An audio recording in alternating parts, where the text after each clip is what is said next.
നമുക്കിന്ന് സദ്യയുടെ പ്രധാന വിഭവമായ കുറുക്ക് കാളൻ തയ്യാറാക്കാം. കുറുക്ക് കാളൻ ഉണ്ടാക്കുന്നതിന് വേണ്ടി ചേനയും പച്ച വാഴക്കയും എടുക്കുക. ചേനയുടെ തൊലി കളഞ്ഞ് വെള്ളത്തിലിട്ടിരിക്കുകയാണ്.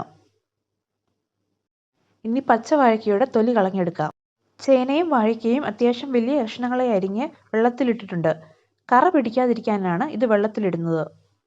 കഷ്ണങ്ങളെ അരിഞ്ഞ് ചേനയും വാഴക്കയും ചട്ടിയിലോട്ട് മാറ്റാം. ഇനി ഇതിലേക്ക് അല്പം വെള്ളം ഒഴിക്കുക. മഞ്ഞൾപ്പൊടി ഇടുക.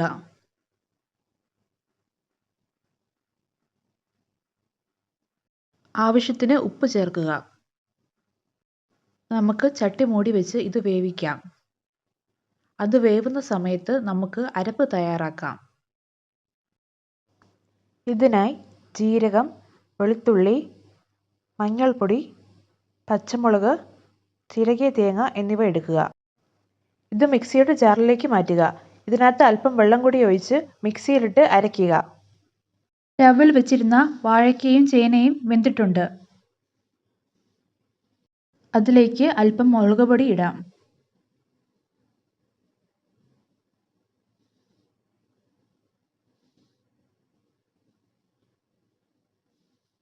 വെള്ളം വറ്റുന്നതുവരെ ഇത് നന്നായി ഇളക്കുക.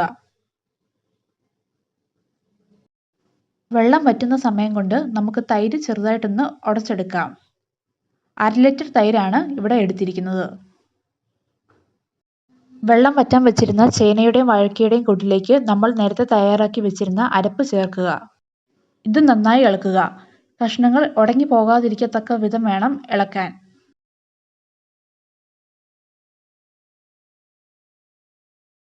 ഇതിലെ വെള്ളം നന്നായി വറ്റി അരപ്പ് നന്നായി വെന്തിട്ടുണ്ട്. ഇതിലേക്ക് നേരത്തെ ഉടച്ചു വെച്ചിരുന്ന തൈര് ഒഴിക്കുക. 1/2 ലിറ്റർ തൈരാണ് നേരത്തെ ഉടച്ചു വെച്ചിരുന്നത്. ഇത് നന്നായി ഇളക്കുക. ഇതിലേക്ക് കറിവേപ്പില ഇടുക. ഒരു നുള്ള് കായപ്പൊടി ഇടുക. ഒരു നുള്ള് കുരുമുളക് പൊടി ഇടുക. ഇതെല്ലാം കൂടി നന്നായി ഇളക്കുക. എന്നിട്ട് ഈ പാത്രം ഒന്ന് മൂടി വെക്കുക. ഈ സമയം ഒരു പാൻ അടുപ്പിൽ വെച്ച് അതിലേക്ക് 2 ടേബിൾ സ്പൂൺ എണ്ണ ഒഴിക്കുക. അതിലേക്ക് ഉലുവ ഇടുക. ഉലുവ പൊട്ടിക്കഴിയുമ്പോൾ അതിലേക്ക് കടുക് ഇടുക. കടുക് പൊട്ടിക്കഴിയുമ്പോൾ അതിലേക്ക് കരിവേപ്പില ഇടുക.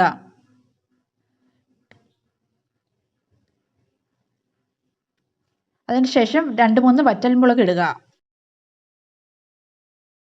നമുക്കിത് കൂട്ടുകാളനിലേക്ക് താളിച്ചൊഴിക്കാം. ഇളക്കി യോജിപ്പിച്ച ശേഷം നമുക്കിത് സെർവിംഗ് ബൗളിലേക്ക് മാറ്റാം. കുറുക്ക് കാളൻ തയ്യാറായിട്ടുണ്ട്. ഇതെല്ലാവരും വീട്ടിൽ ഉണ്ടാക്കി നോക്കണേ.